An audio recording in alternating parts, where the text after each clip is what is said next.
Welcome to Zambocom. This is Zambocom. Welcome. This is Zambocom. Welcome to Zambocom. You can do anything at Zambocom. Anything at all. The only limit is yourself. Welcome to Zambocom. Welcome to Zambocom. This is Zambocom. Welcome to Zambocom. This is Zambocom. Welcome. Yes, this is Zambocom. This is Zambocom, and welcome to you who have come to Zambocom. Anything is possible at Zambocom. You can do anything at Zambocom. The infinite is possible at Zambocom. The unattainable is unknown at Zambocom. Welcome to Zambocom. This is Zambocom. Welcome to Zambocom. Welcome. This is Zambocom. Welcome to Zambocom. Welcome to Zambocom.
I just wanna waste. We coast.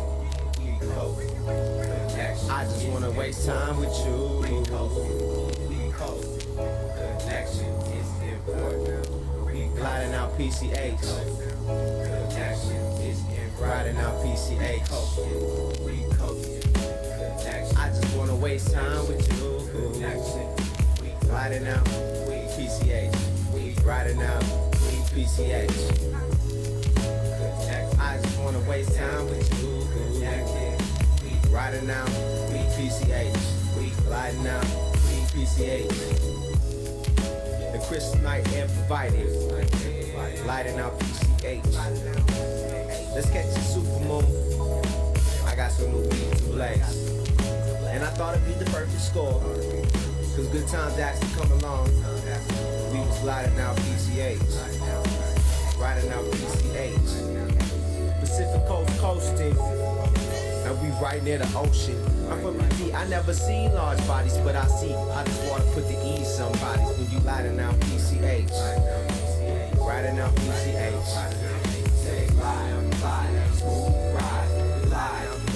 Smooth ride. Said Sunday morning, afternoon. Yeah. We did it the easy way. This feel like the roads are roads filtered. Riding out PCH. Riding out PCH. Riding out PCH. Riding out PCH. Another episode, another feeling of the mission. Caught up in the rose, as a bill rose. Made another sky vista of my illest quote. Let it rain, shame plain, we make the illest toast. Not a cup runneth over till it spill a bit. Down the steps where the Parthenon pillar sit. Made a river bust down, plus the rays of the UVAU rays suit me like I sue you. Soft skin, soft skin. I love wasting time with you.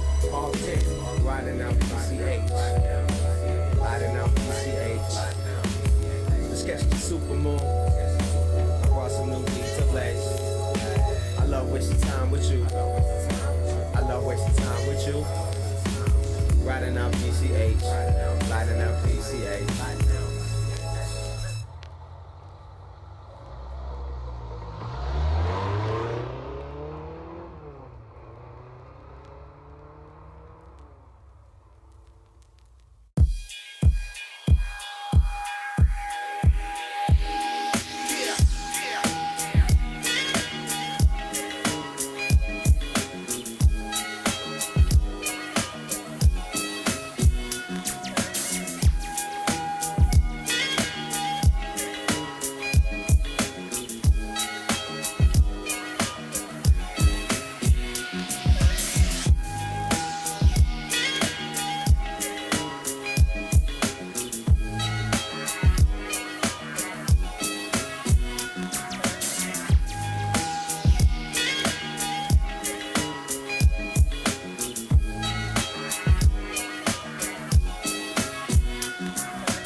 CyberDef Dojo, thank you all for coming. Usually I like to ask you all to do a round of applause for y'all being here, but today I like to keep it calm and ask you guys to give yourselves a round of applause for being here. Let's do this. And I do have a question for all of you. Just kind of like this is kind of a meta question, if you will. Why do we slap our hands together? Like as human beings, why do we slap our hands? I've always wondered that, right? Like to show like, you know, like, hey, you did it, or like sarcastically, like, yeah, you did it, you know, but we're still slapping our skin together. Because your kids aren't within striking distance.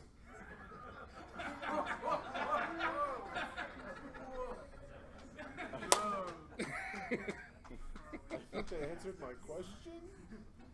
We just learned this from our parents, I suppose. Yes. I mean, like, what if we tried something different?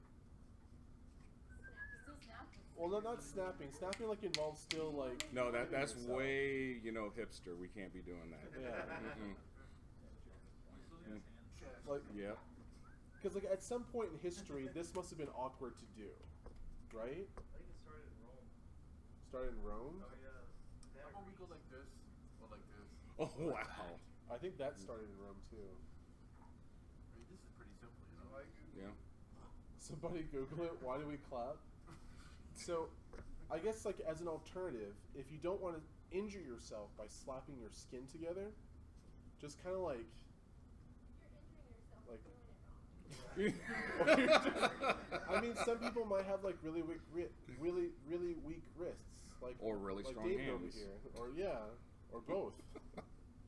So if you want to, just kind of like put your thumbs in the air if you like something. Let's all try this. Let's all do it together. Yeah. Just. I told you to social engineered you guys. I'm so happy. I made you guys do something really silly. All right, I feel good. So. You should. I You should.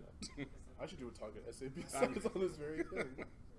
All right, cool guys. So thank you all for coming once again. My name is Omar, and today we have James Ivory Wolf Boyd here to talk about You've Got Fail, which I'm pretty sure you guys have all either if you're at SAP sites, you had the pleasure of seeing this.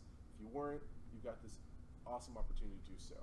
There's a couple of housekeeping things really quickly. The Red Team, Blue Team workshop started last Saturday, and it'll continue every single week for this month, and will end with the hackathon. All of you are welcome to come to the hackathon at the end of it. If you want to stop by and check out what people are doing at the Red Team, Blue Team workshop, you're more than welcome to do so. Just let me know in the Slack channel or send me an email at cyberdefdojo@gmail.com, and we'll get you in there to kind of check it out. In addition, we're going to throw an after party at the end of that event on that last Saturday. It's going to be at this place called Alamo Beer. We've already reserved the space, and we're inviting all of you here to come to it. I'll send you all the details on the Slack channel and also email it to all the members of the CyberDef Dojo as well, including forward to the San Antonio Hackers Association, which, by the way, if you guys haven't been to Saha, I highly recommend it. If you yourself don't feel like you are skilled enough to go there, still check it out, because you're going to be able to learn something, or at least learn the entrance into something. Because the guys there, they're very focused, they love what they do, and they want to share it.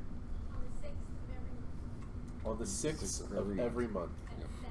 At 7 p.m. at the Geekdom Event Center. Mm-hmm. So it's just right downtown. So definitely check it out. James is a Moderator. Yeah. He's there frequently, so you can see his handsome face every single time. Well, compared to mine, his face is handsome. My face is So there's a lot of other things that we're doing at the dojo. Moving on. Yeah. Jacek obviously couldn't be here, and he wanted to let you all know that the cybersecurity incubator, this is kind of the big deal here in town, that's going to actually launch this June.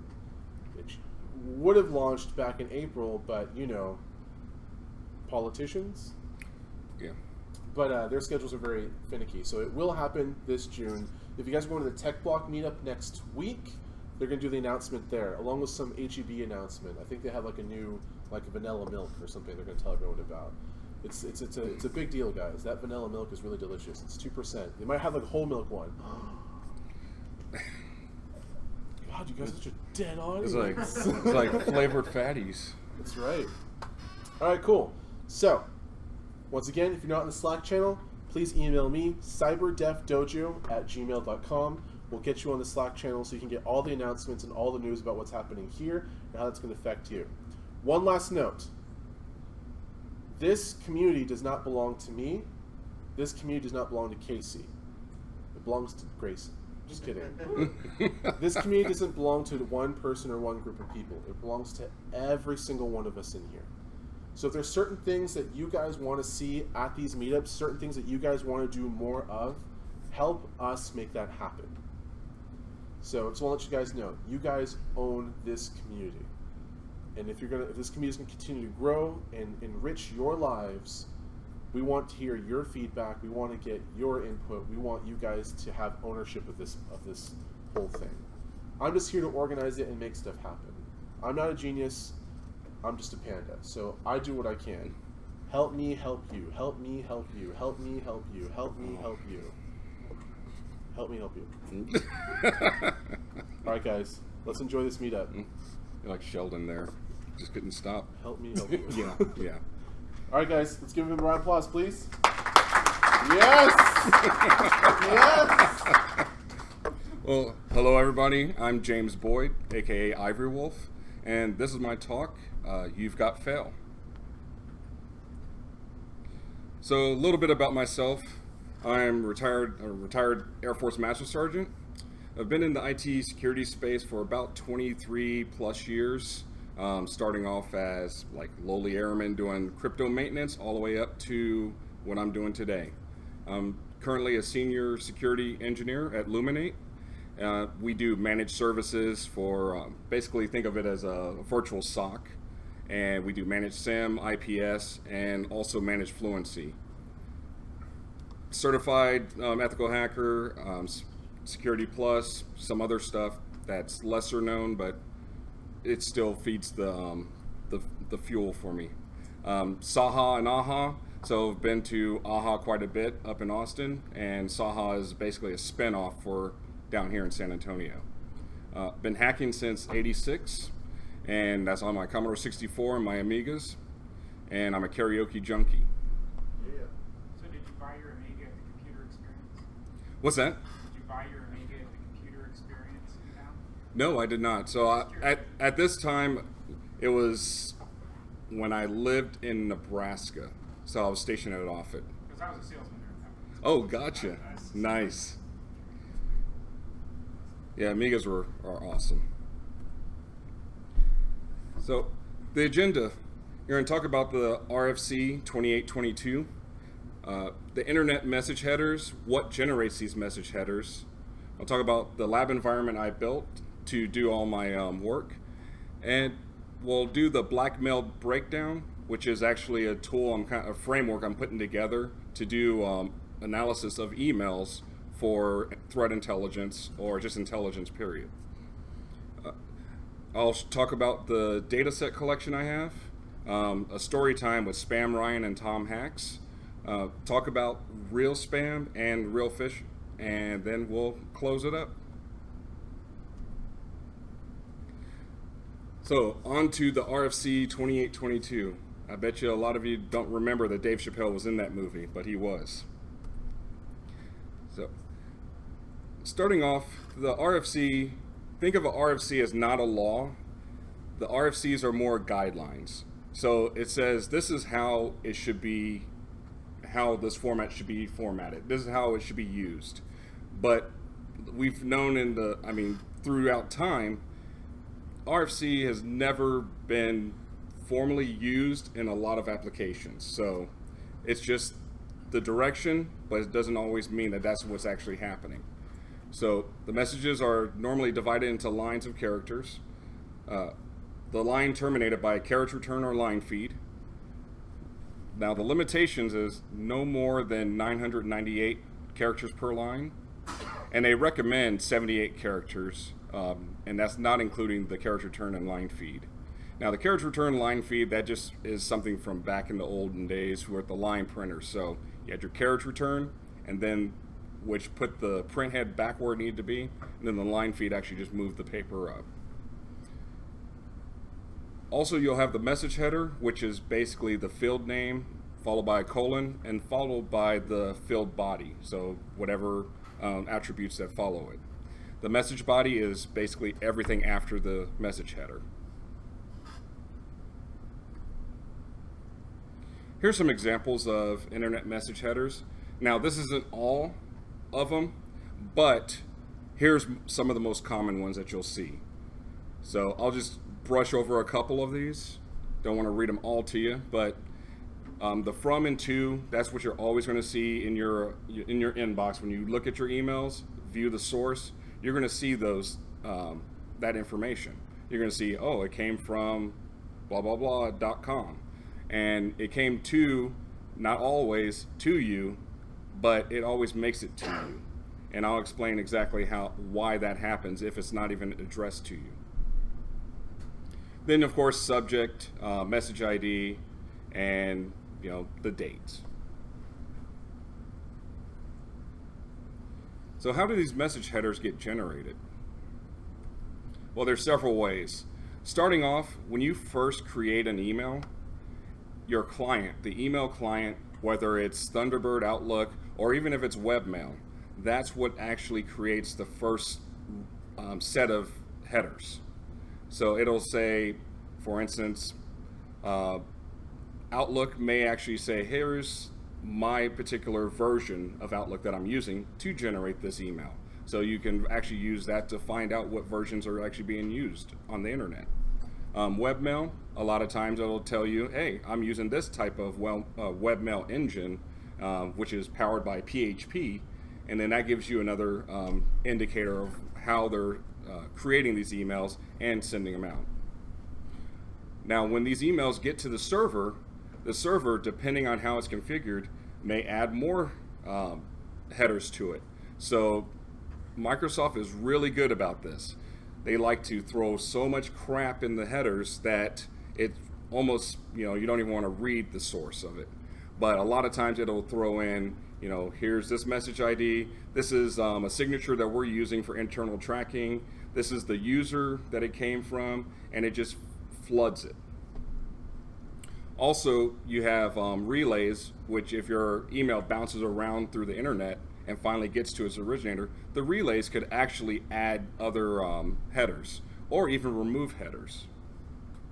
And then you have security tools like IronPort, Barracuda, or Proofpoint, which with IronPort, I know for a fact that it actually, when it does its virus scans, it will actually put which virus engine and the version it's using to do the virus scans.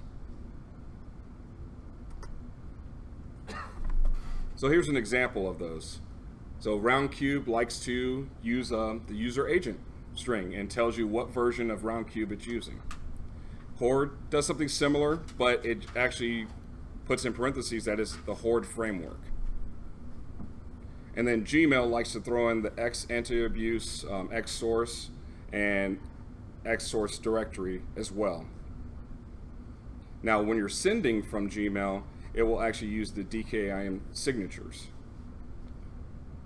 which is basically to let you know that when the email comes from them, that you can trust that it's actually coming from their servers. So we'll talk about my lab environment. It's not as cool as Tom Hack's lab environment here. I didn't realize he had these servers there, but it's still pretty decent. So my lab environment, pretty simple. VirtualBox, I use Linux Mint, and all the other stuff down below you'll see, and of course all the other dependencies to make sure it worked. One of the things that was very, very helpful was stumbling across FreeGeoIP, because FreeGeoIP allows me to pull artifacts from the emails, do a lookup, and find out the geolocation of those IPs, and where, some of them resolve perfectly, some of them not so much, but a good majority of them are actually pretty good, or pretty accurate. So what I did was, to get my samples, I actually used FetchMail, which is basically an email client on the command line, to pull down hordes and hordes of emails so that I can actually send it through my program to actually get the information I wanted. And this is the method I used. I had to actually do OpenSSL first, pull down the certificate, copy, paste it, make it a .pem, do my fetch mail, point it to the server, and use that certificate.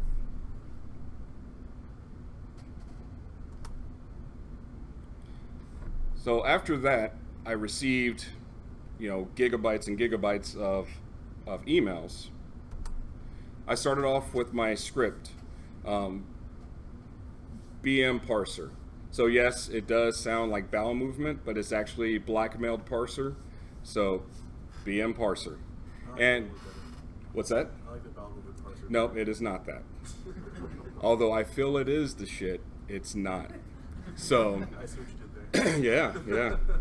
So with the BM parser, what it does is it actually gets your email dump file and populates it into a MongoDB database. So what it does is it breaks down all the header information, makes it its own key value pair, and then saves the body of the emails as one key value pair. So that way you can actually focus on just the headers and get a feel of, how are these things being generated and who's sending it and why are they coming from all these different sources. Then I received quite a bit of email samples from HD Moore, and so I created the HD parser. The only reason I had to do it differently was because it was a bunch of emails as single files, basically .eml files, in one directory. So after I unzipped it and untarred it, it was large. And after running this, it goes through each file by file and inputs it into the database the same way. Now, one of the things that I didn't want to do is I didn't want to flood the database with a whole bunch of duplicates. So before anything happens, it does a lookup. I hash the whole email as a whole, each email as a whole, and then add that as another key value pair. So when you look at what emails you actually have, it's not going to duplicate. So if it sees that hash, it's going to just skip it and go to the next one. And below are just some examples of MongoDB queries that I used.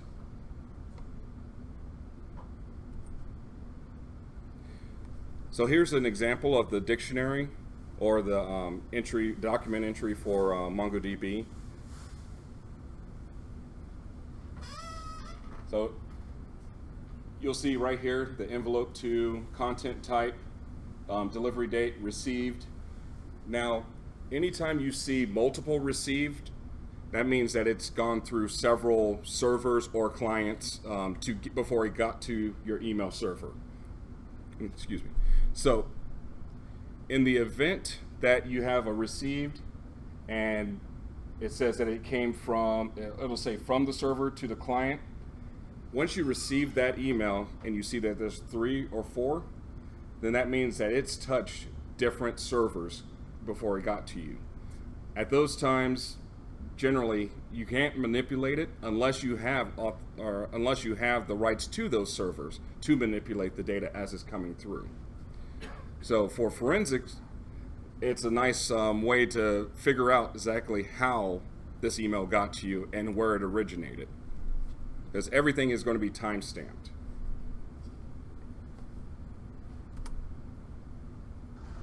And here's a dictionary example of the free GeoIP. So it literally, as I check the domains or check the IPs, it'll populate all the stuff from the latitude to longitude and the country codes. Now this is the fun part, the data set collection.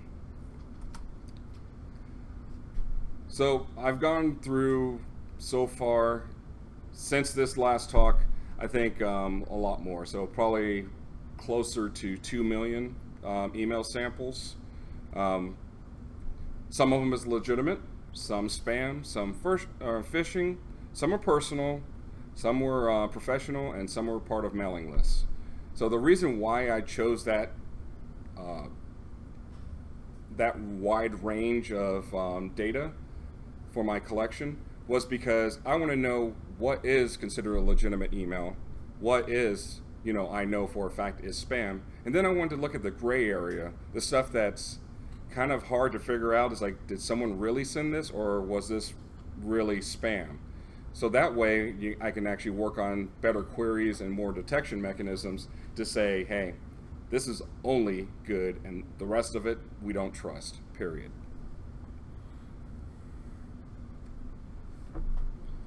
So in this data set, there was about 216 countries, 35 million domains now, or IPs that didn't resolve. That could be that when an email was first generated and sent out, wherever it came from and they're using a domain, that domain is no longer in existence. So that would be the reason why it didn't resolve it. 67.7 million were resolved to Germany, and 185 to Tonga. Yeah, believe it or not, they got spammers. So here's a quick breakout of it. Now keep in mind, I did say legitimate.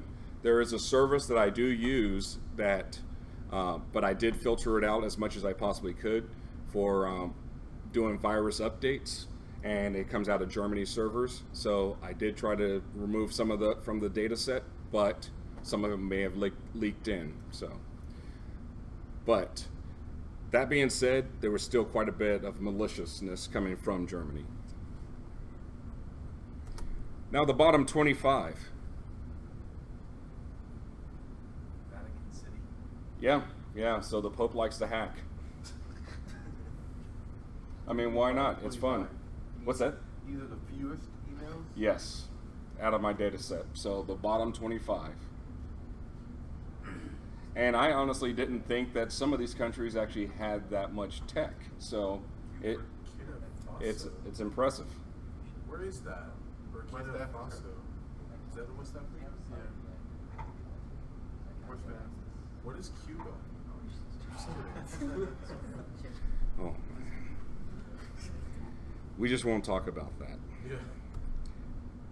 So now, what you guys have been waiting for is story time with Spam Ryan and Tom Hacks. So, Spam Ryan, she's new to the game, learns about spam for money, and decides, I'm going to try this. So she starts blasting emails for Viagra, Cialis, weight loss pills, and Trump support. She creates her target list out of Google, using her Google Foo, flyers that she finds, in coffee shops, and local advertising. Tom Hacks, well, he's new to the game. He learns about phishing for fun and profit. He decides he's going to blast emails with malicious links and attachments. And he used the same type of target list. He used his Google Foo and flyers that are in the local area, and then local advertising.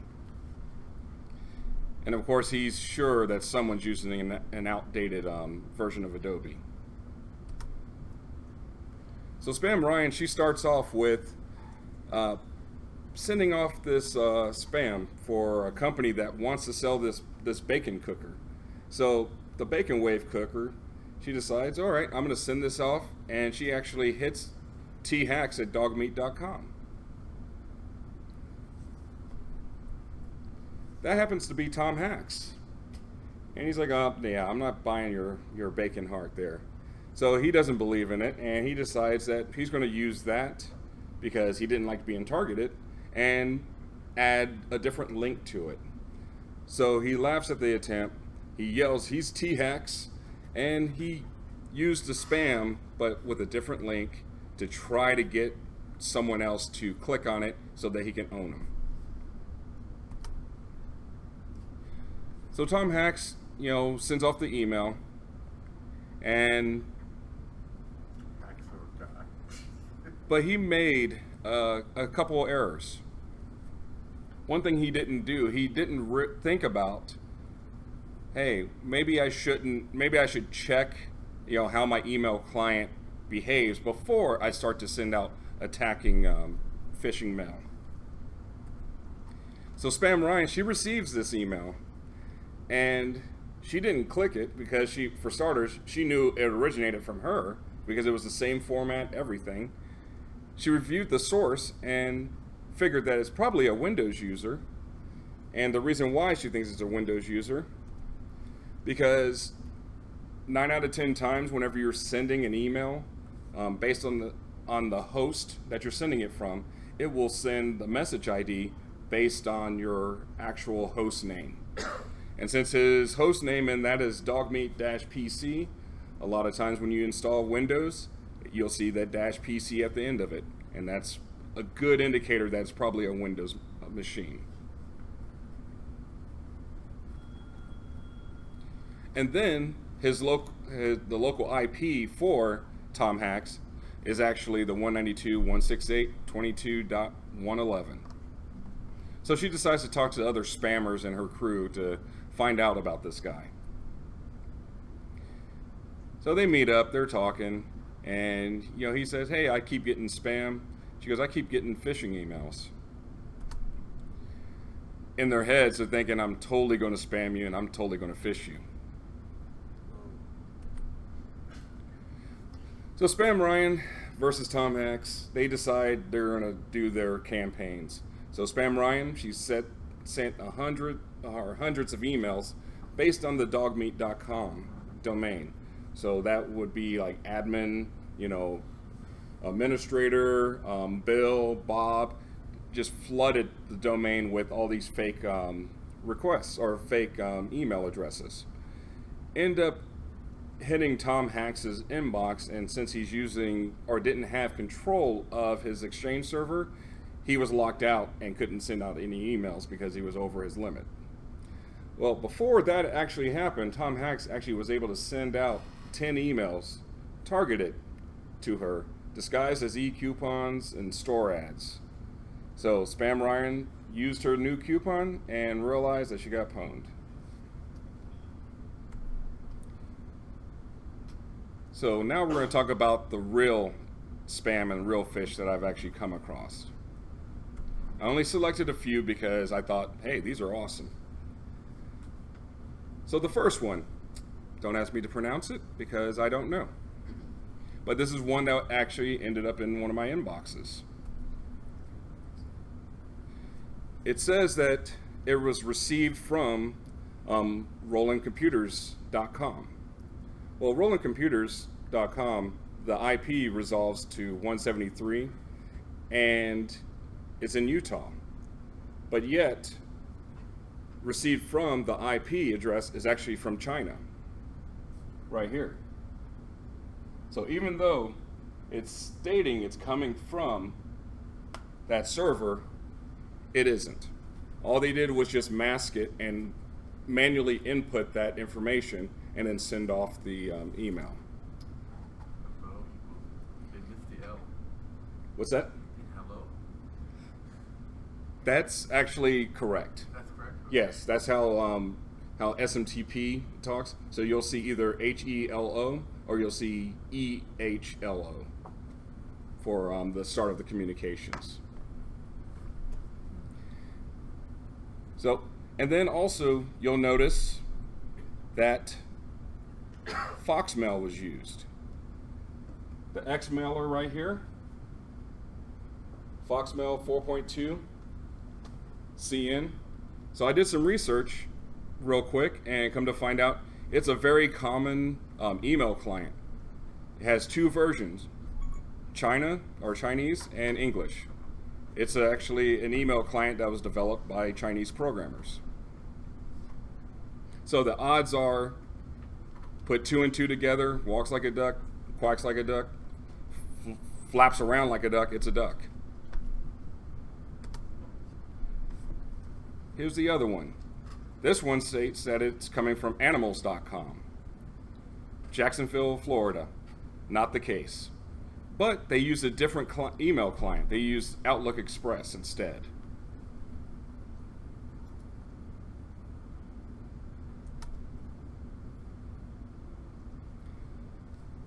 Then additional costs. Well, this one tried to pretend to be another server from the domain Topcats, and which is in the Netherlands. Because the way I had to go through and figure out these domains, I had to resolve the domains first, find the IPs, and then compare it to where it was received from. Because this IP definitely does not, or that domain doesn't match up with the one in the IP in India. This one was nice because, believe it or not, it actually sent a zipped file of JavaScript. And of course, this JavaScript was obfuscated, and all it did was act as a downloader. Download the malware and then start it up. This one, I believe, actually brought down a crypto locker variant.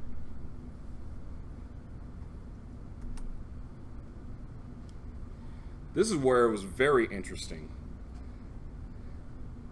This one, actually, I don't know yet if they were truly using OS 10 mail to craft this phishing attempt, or if they were actually trying to mimic it, because they tried to blame it on a Russian server, but it came from an Indian server.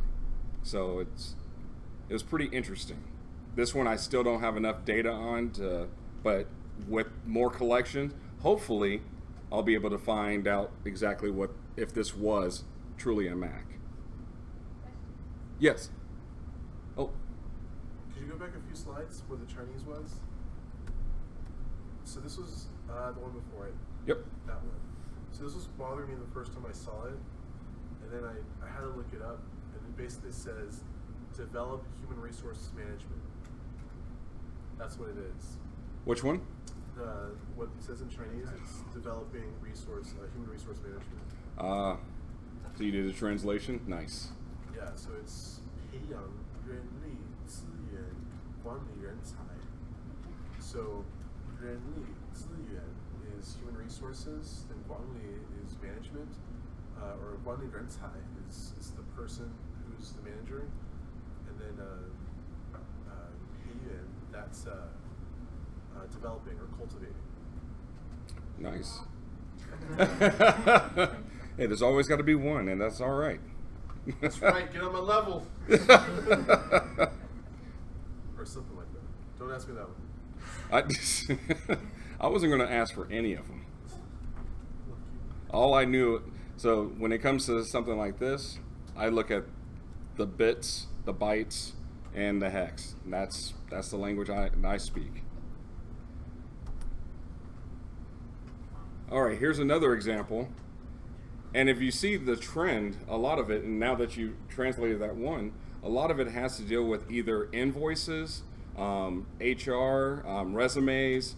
A lot of the phishing attempts, they're trying to get into the professional side. Now, because my domain, and the web page on it looks like an official company, they constantly send me stuff. So I'm happy to take it. And this one, they even learned my name. So they said, hey, James Invoices. So I was like, sweet. And of course, it was more malicious JavaScript. It's kind of weird. I've noticed that most of the attacks, phishing attacks, are coming with JavaScript instead of PDFs as much, and documents, or Office documents, which is very, very odd.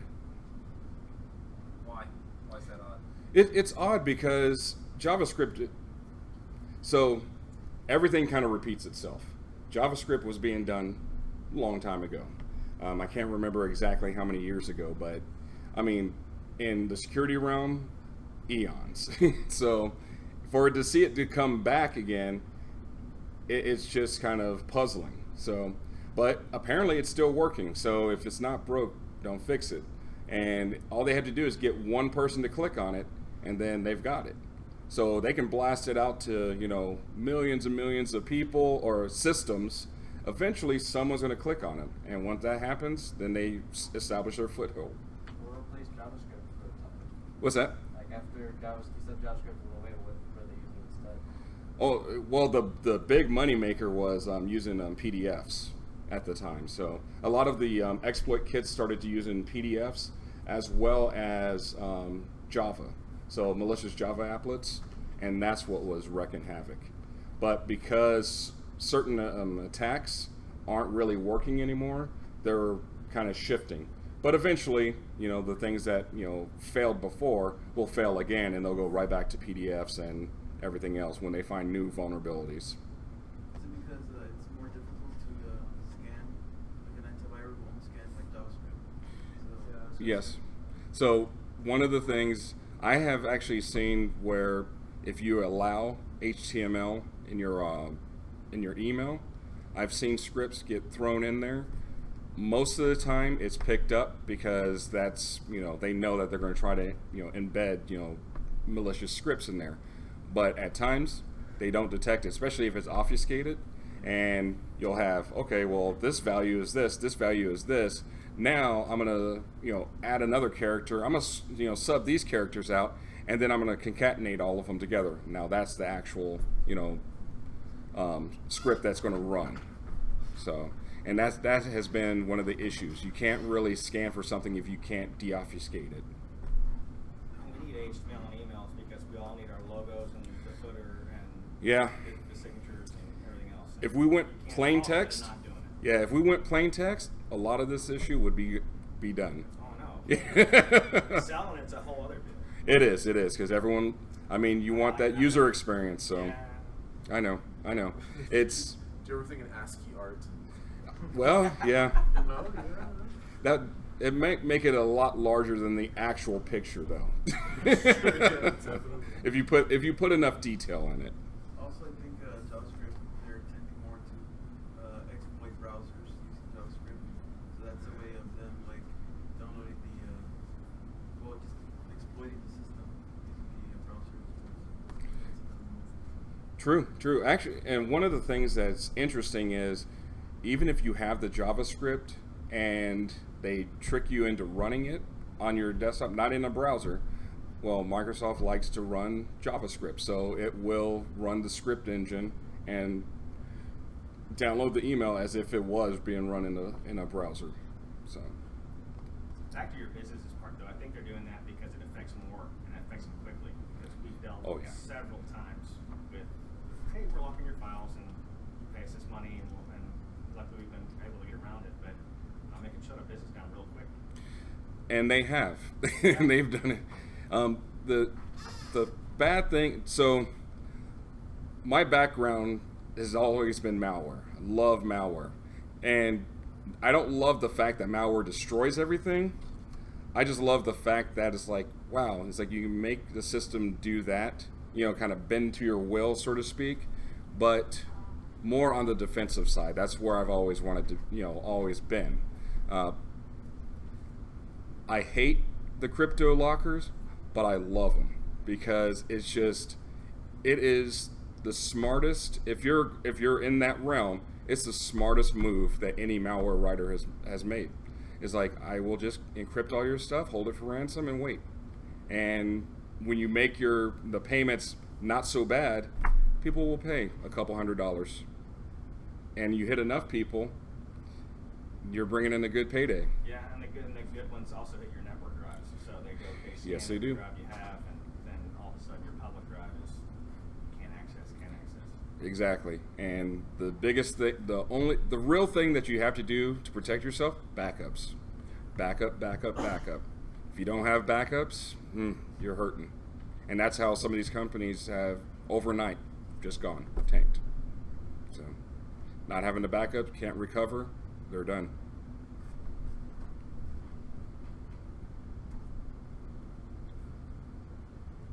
All right, here was another one that was about a recent bill, which I'm like, yeah, I don't remember receiving a bill from you guys. So, very interesting. The domain comes from Reston, Virginia, or the IP that is associated with it, and the email actually originated from Spain. But this time they gave me a PDF, so that was awesome.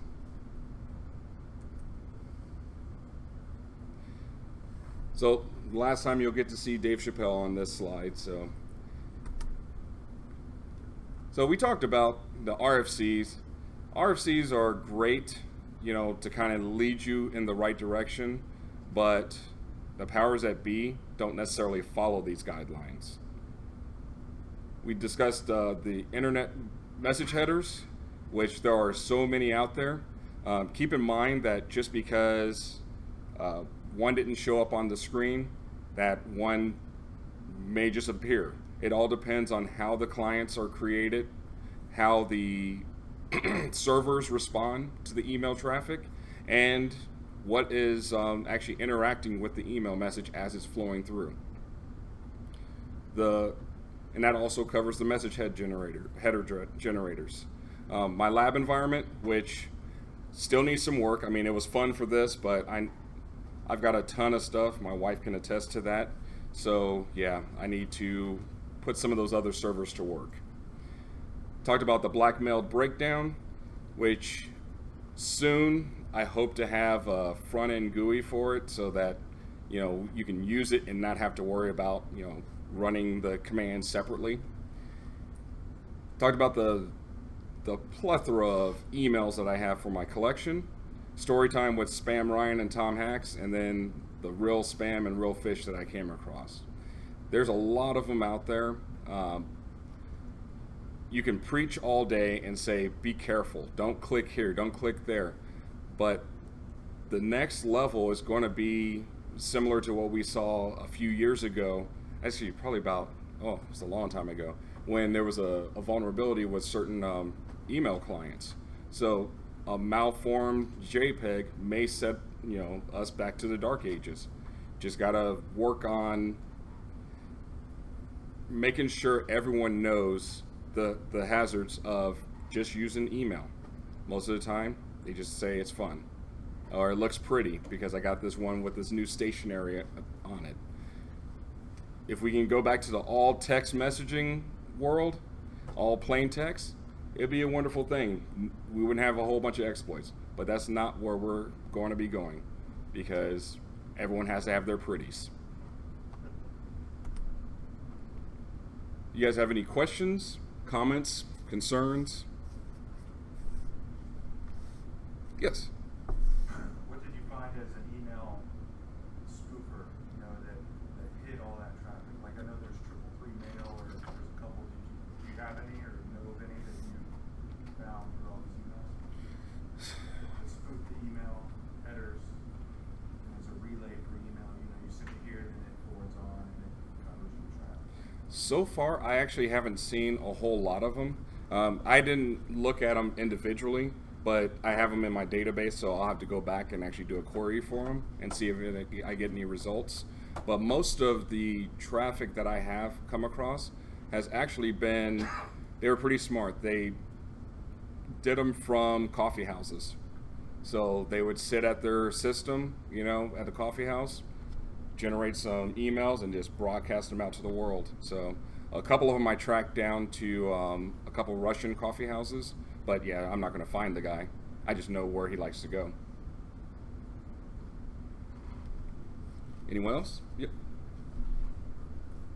I really like this presentation because I really like how you melded the story together. It was both humorous and engaging. I wonder what gave the inspiration to do that. How did those two things come to? Like, You've Got Mail, like this '90s movie, and this topic. How did you put those together? Well, it just kind of came up. I mean, popped in my head. I was just sitting there, and I was like, "You've got mail." I was like, "No, you got fail." And I was like, "Wait a minute, yes." And that's just kind of how it happened. Because the movie is really all about, you know, the email, you know, and communicating. But what about when, you know, it's malicious, you know, and they don't. Of course, in a love story like this, I'm not going to touch on that. Yeah. Yes.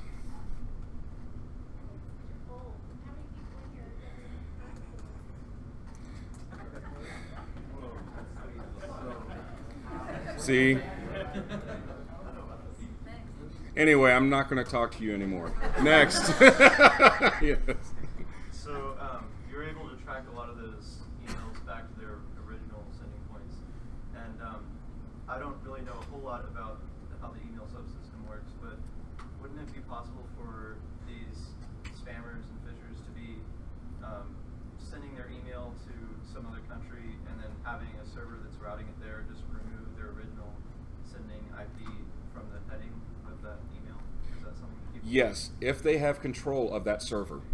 Because if they don't have control of that server, it's just going to bounce through and it's going to keep their original one. Now, if someone set up a server where they said, hey, you know, pay me and I'll strip your original, you know, information and then just mimic some or just generate something on the fly for you, I mean, that's, I guess, maybe the next step for the criminal. So, but that would probably make some money too. Yes. How do companies pay these people, or how do they get them to pay these people, and how does that not leave them exposed? Like, you have to give away a bank account routing information, and why can't you go to the cop and say this person here? Like, isn't that a point of attack for law enforcement? So when it comes to like the crypto lockers, Yeah. so in that case, you had to pay through Bitcoin now. Ah. Yeah. Yep. And what they do is they get some Bitcoin and send it. And you actually have to, it tells you how to connect to the Tor network so that you can send the Bitcoins to them. So they have to educate the people that they're It's- fraud on how to use Bitcoin? I will see if I can find it, but I had collected a splash screens from some of the crypto locks, and it says your files were encrypted with AES, blah blah blah, and it has a Wikipedia link so that you can actually click on it and see what AES does. It's like, oh my god, and it goes through everything and says here's like 4 links that you can use for if you're not on Tor. If you are in Tor, here's 3 other links that you can use instead to pay us. And I was like, wow. Yeah. Yes. Doing your research, have you found any email that came from a lab computer or a computer, for example, a lab computer was taken over by somebody else? Do you have anything to capture anything like that? So I haven't seen like another computer taken over, but I have seen compromised emails, or email accounts. I actually received an email that was malicious, and it came from Booking.com. So someone logged in to their Booking.com server using their credentials and sent me an email. So I have seen that, but I haven't seen anyone yet. Not saying I don't have the data in here, but I haven't found it yet. Yeah. You seem like quite the enthusiast about malware. Do you like collect them? Like when you find stuff like this, do you just hold them in like a vacuum somewhere? Yeah, pretty much. I have a standalone system that, I just plug it in, copy it over, because what I tend to do is I'll run them in sandboxes and stuff and generate, signatures for either snort or for drawing a blank, for one of the AV. I've actually submitted some reports to Intel Security, to McAfee. They're one of our partners. So, but other than that, I've done a lot of work doing it in-house just for our managed services. Yes. So I see you have all this data, but you didn't say where you work. So what do you do with all this data? So what I do with this data is I'm actually building an intelligent framework so that you can actually say, okay, well, if I see X, Y, and Z indicators, we're not going to even look at this email, don't even allow it through. So trying to make the protections better based on statistics. Yes. You mentioned how your data set has like millions of emails. How'd you get so many people to target you to send you these emails? I don't know. I really didn't plan on it. I just sat there. I'm like, why is this inbox filled again? I was like, oh my god, and I just kept dumping them, and then I realized. Well, you would take them from us and kids. That is one thing I did do. So for because I have my own domain, my kids, and let's face it, kids like to get malware, without even thinking about it. So I have all that. Every time they get an email, it automatically gets dumped to my spam me email account. So I'll just dump that, and then I actually see the true source and everything else. So if you ever forward emails, you're going to lose that data. So you have to save the email as a file, like an EML file, and then forward that. Otherwise, when you forward it, it's going to be based on your email. So all that header information is going to be gone. You'll just have the message. Is that typical for like an admin account for a domain to get that many emails, to get like hundreds of thousands of emails, lots of them being spammed? Generally, no. But depending on who the company is that's hosting it, I would say they're shady if they have that many email accounts. So, but typically no. Yeah. How long did it take you to collect all that data? So, And is this 6 months, 6 years? I would say it's been probably about a year and a half. And the reason I say that is because a lot of it, half of it, I'd say half of it I got from HD Moore, and so he sent me like a terabyte of. I'm like, wow. So,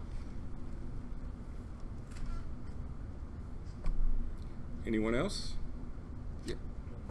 I noticed on when you had the pictures of the real stuff that you have some stuff in the bottom that scores the emails that have Yes. like your own spam score and the meters and stuff like that. How do you what criteria do you use and how does that number become about? So that actually I have not touched it. That's all the the provider that I'm using. Okay. That's their spam assassin. I thought that was part of your. No. Your stuff. No, that's actually what gets marked. So that's part of it. So some of them get marked, some of them don't. And some of the most malicious ones actually receive no score for spam, which I thought was awesome. So that goes to show that, spam assassin's only as good as the person that's configuring it. So just like with anything. So Ironport, all those protections, you have to make sure that you're looking out for certain things so that you can tweak it and make it better. They can do it. They can stop a lot of these things, but if you don't have the right rules in place, you might as well just turn it off. Great timing. Yeah, I know. I guess that was part of my question. Yep. Sending it to like a third party for scrubbing and cleaning, the best way to, other than that clicking on it, but is that the best way to protect yourself? That Users from actually clicking on it? that is a good way to protect yourself, but still, without knowing how they do it, they still may miss something. So that is the only other concern. So I mean, if you already have something in house that's supposed to do the scanning and everything else, they may be doing the same thing but just have different tweaks on it. So it's hit or miss, I would say. It could be a good thing, or it could be. I don't anticipate them stopping everything. You put that scale on it, so real secure. Exactly. Yeah. Otherwise it'll get to the point where you just don't receive emails. It's like only internal. It's like, well, it came from my domain, so I get it. And then, and even then, if they compromise that account, you can't stop that. So. What percentage that was marked as spam is actually legitimate? I don't know yet. That's going to be my next data set query. So I'll go through that and figure that out. That is good. False positives suck. Yes.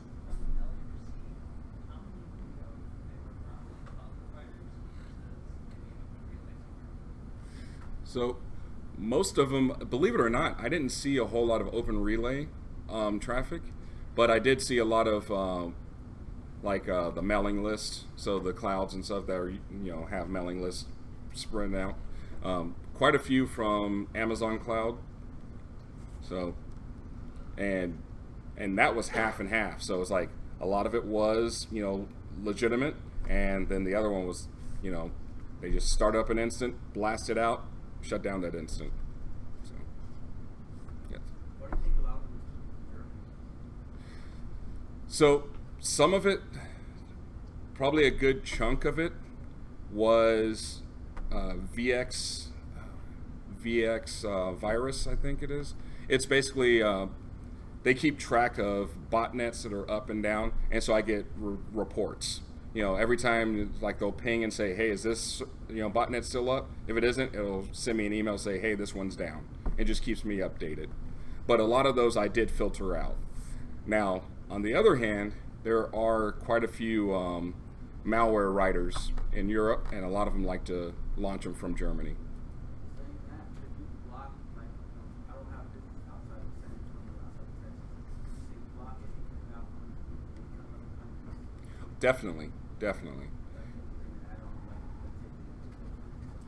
Yeah.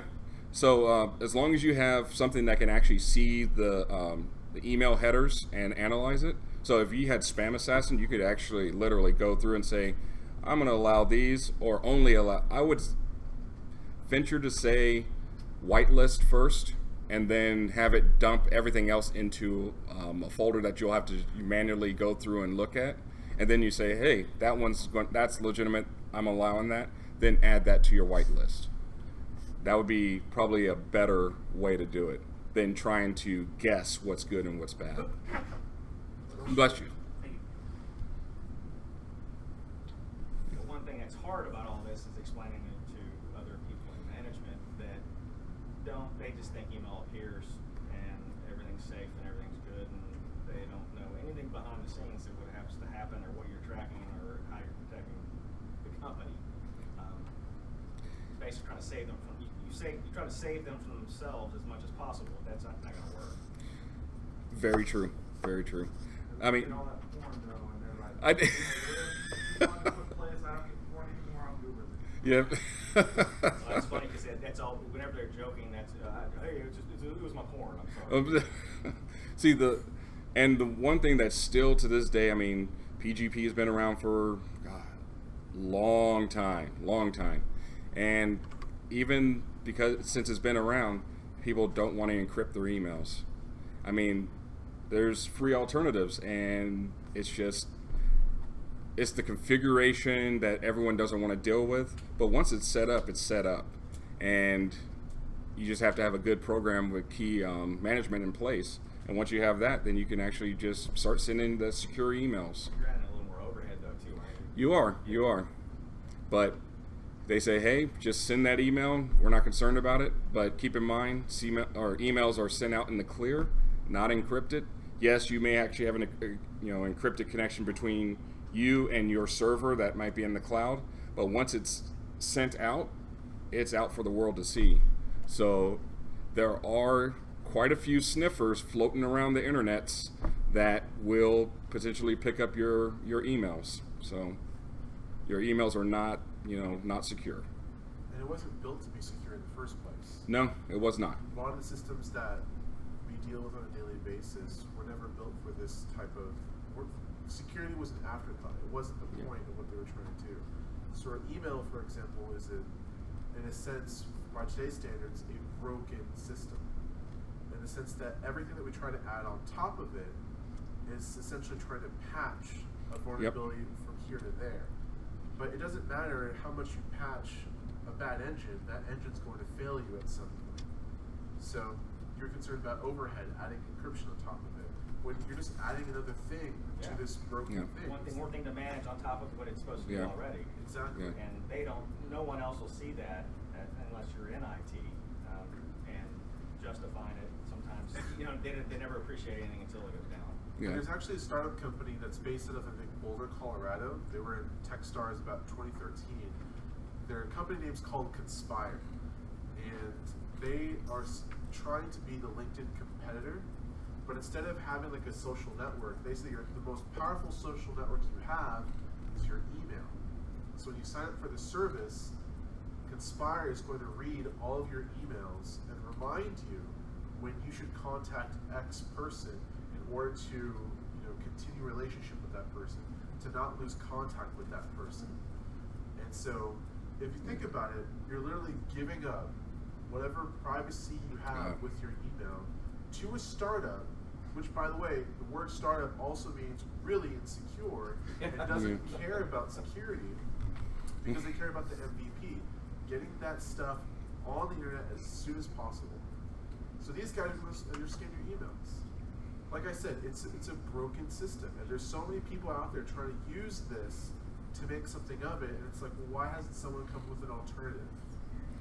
Now, right now, there is, so the Zimmerman, the creator of PGP, he's actually with a couple other gentlemen working on Dime, which is going to be a new protocol for encrypted emails. So it's still in its infancy. You can actually set it up and build your servers, but it's really, it'll take some time, So but if the person on the receiving side doesn't have a server that's compatible, exactly, then your chain is broken. Exactly.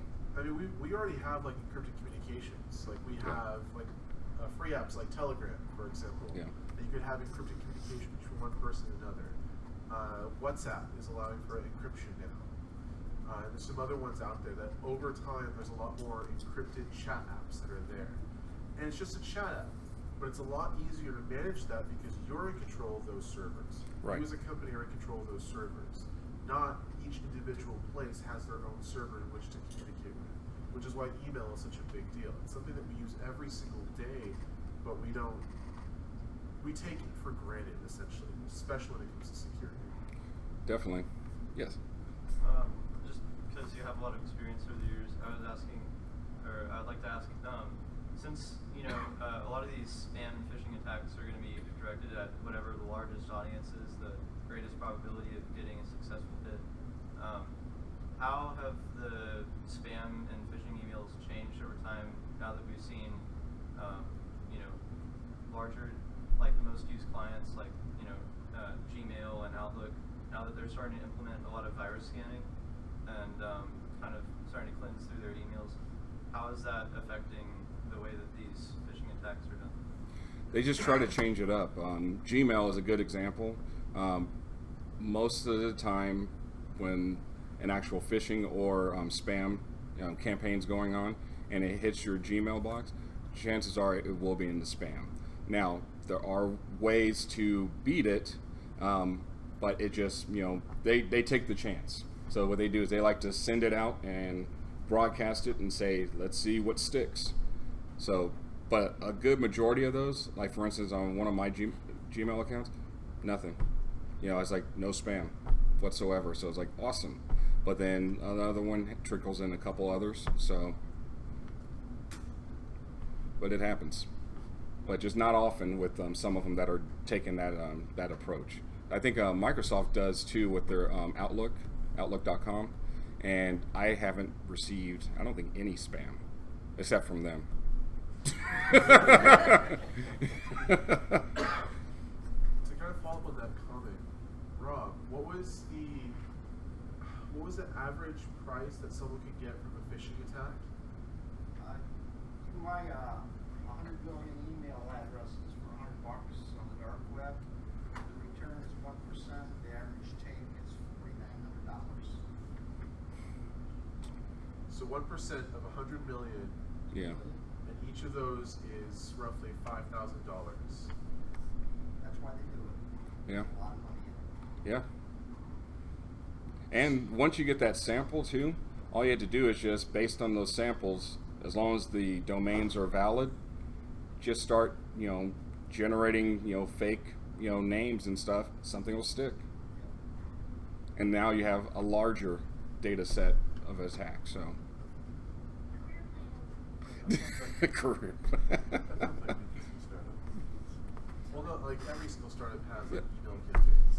So can they do this on messaging, like the same spamming where you get a phone number saying, hey, I got a heard from you, but you never see this number. It's like the same idea. But Yes.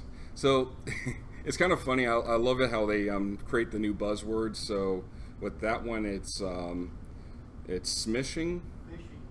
Yeah, vishing for if it's like VoIP or voice. But if you do a text, it's like SMS, a smishing, and I'm like, all right, whatever. So whatever terminology you want to use, I still call them all phishing. So,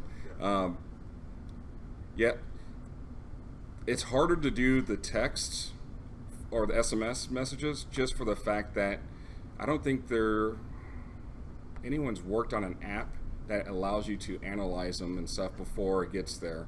That would be pretty awesome to have an app that is like a sandbox, for your SMS coming in. Now they do have the spam where you can actually say, okay, well, if I don't know, who it's coming from, go ahead and go to my spam folder type thing. But that may or may not work so good. So it all depends. But an app that could see that and do the analysis of it, that would be pretty awesome. you're talking about like to see where it came from. Exactly. Yeah. That would be really interesting. Yeah. That's what you need the best. Yeah. Exactly. Next. Make sure you make that. SMS sandbox. Because potentially you could just have like a server act as like a phone number and Mhm. have stuff go to that number. Before it comes to you, yeah. Yeah, because they have like 20 of them. Nice. Just do some tweaking. Yeah. That's all you gotta do. You use that number to order a bunch of Domino's pizzas to a bunch of people all around town. You could do that. I would hope that Domino's would realize that that's probably not legit. He was like, why do we have all these pizzas delivered to all these different people at the same time? Yeah, it's probably not real. Yeah. Or it's like, wow, but then again, yeah. We need more drivers. All right, well, here's my information. I have my chicken scratch code on my GitHub, so yes. Actually, I already have it on SlideShare, so you can actually go there and take a look at it. You'll just look for James Boyd, and it'll pop up. And what I'll do is I'll actually post it in the meetup thing, cool, too. So, just in case there's too many James Boyds, I don't know. Any last final questions from anybody here? For me, but not for me. Okay. Everyone, like I want some help with my website. I'm designing a website. What the domain is GoDaddy, and then I had a blogger, and then I just I just created some. I don't know what's the exact technology. Like as soon as you enter your domain name, it will be redirected to your blogger, and then the domain name will be like whatever the name which I bought from GoDaddy. And when I'm trying to say like let's say my website name is movies. If I say movies.com, it's saying some weird error in GoDaddy like this is not a registered domain or registered for free or something else. And if I say like www.movies.com, it's going there. That's a server issue. Just you basically have to make sure that it resolves with the www and without it. So once you get that to resolve properly, then it should pop up. So that'll be a DNS. Yeah. You're welcome. You could potentially do that on your Nginx or Apache too. Yeah, you could actually have that happen. Have it auto, because what you could do is that if it sees it. Yeah. Well, the thing is that if that would be another way. So have it come through and then redirect it to it. Because if he's using stuff for GoDaddy, then he's using GoDaddy's DNS. Yeah. And he can't really mess They'll with it. have to fix it then. They'll have to fix it on their side. It's probably some sort of configuration error somewhere. Yeah. You can edit the DNS on GoDaddy though too. Yeah, that's true. You have www.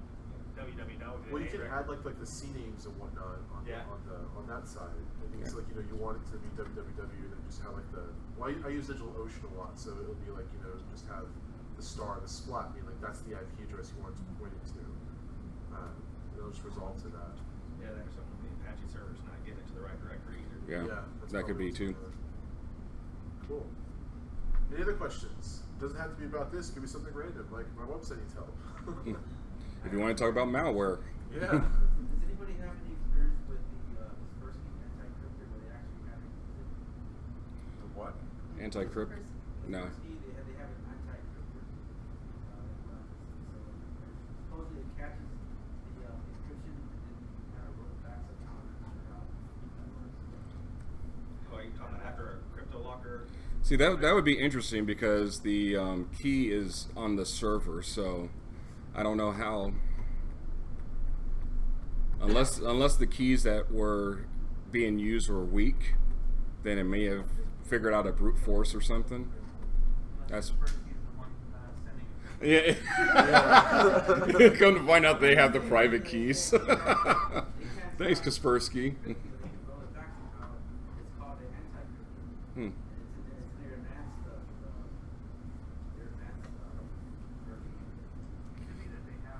I'm not going to say that it can't, but I'm skeptic. Yeah. I'd have to see it.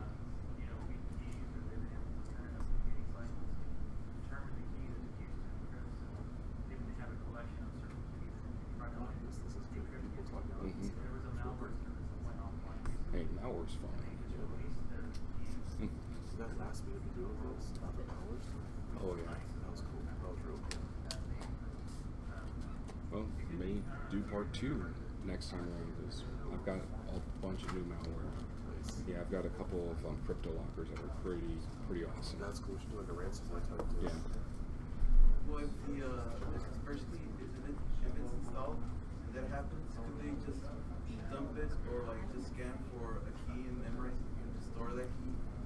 So it's the problem with it is that it's doing the private key is sitting on the server. The actual key exchange is done on the server, and then it says, boom, go ahead and start the encryption and sends down what it needs to do.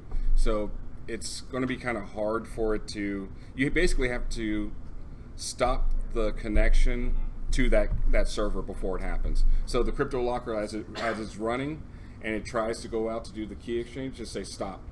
If you stop that, your files are fine. But if it makes that initial connection, then it's going to get started. Yeah. So basically, every time we've had to do it, because it's happened quite a few times, as soon as we notice we have it, we unplug all the servers. Oh yeah.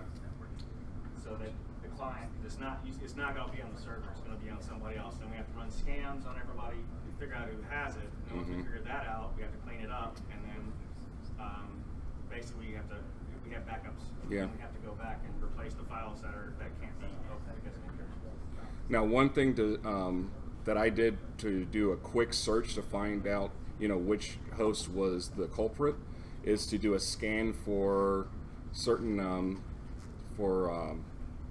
weird labeled PNG files, HTML files, and text files that are in the same area, because what happens is as it runs, it populates in each directory that it actually does the encryption. It puts a text file, and it puts an HTML file and a PNG file there, so that you can say, oh, here are the instructions on how to decrypt my stuff.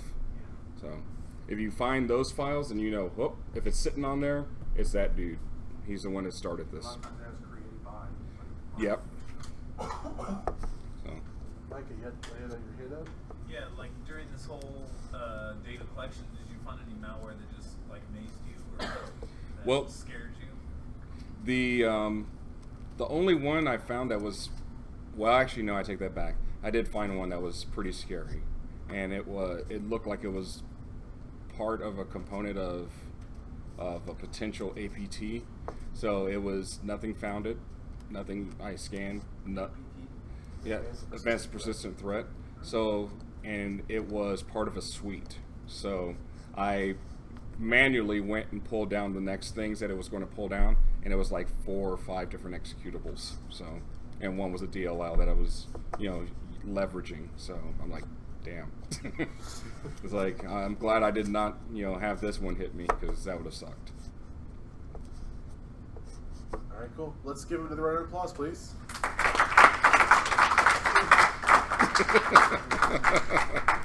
All right, guys. Thank you so much, man. Thank you for coming by. My pleasure. It's always a pleasure having you here. So, real quick, next meetup, we will not just have one speaker, but hopefully we'll have 16 speakers. And the reason why I mean by that is that every single person that is going to be doing the Red Team, Blue Team workshop, I want them to come here and show you guys what they've learned in this month. So for those of you that are doing Red Team, Blue Team, I hope you guys can make it to next month. If not, I'm a liar. Don't make me a liar. Good point. Good point. Oh, I'll tell them, like, I think I told them last Saturday. If they say no, I didn't. So I'll tell them this Saturday. Or at least I'll ask him. I'd love for them to do it because I want it to be more of a collaborative type meetup where we're just kind of surrounding each other's laptops, learning these things, and trying new things, learning from each other. Because I think, like, after his talk, we started talking about other security topics as well. The audience started piping in back and forward. I want to see more of that. I think we can learn a lot from each other, and I think each and every single one of us has a lot to share. You don't have to come up here and have a monolithic presentation. You could always share what you know with somebody else and learn something from them. So I think that's great. I think we should continue that sort of culture here at the CyberDef Dojo. But until next time, thank you guys for coming. Hope to see you guys next week. Next month. Next month. It's like next week. Wow. Yeah. Those poor red teamers. I know. Blue teamers. It's like you're gonna get. Let me see. I think.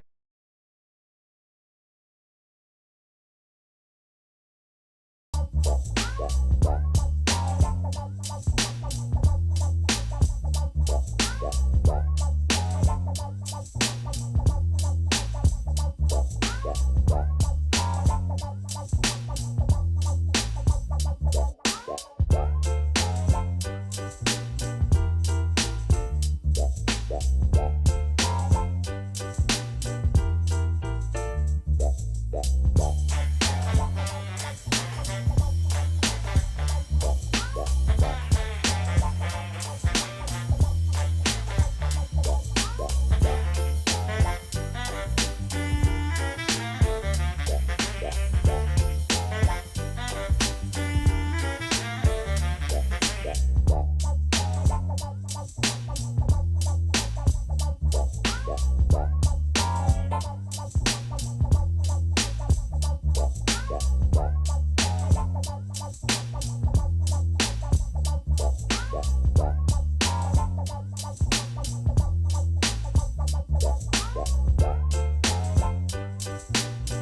Bye.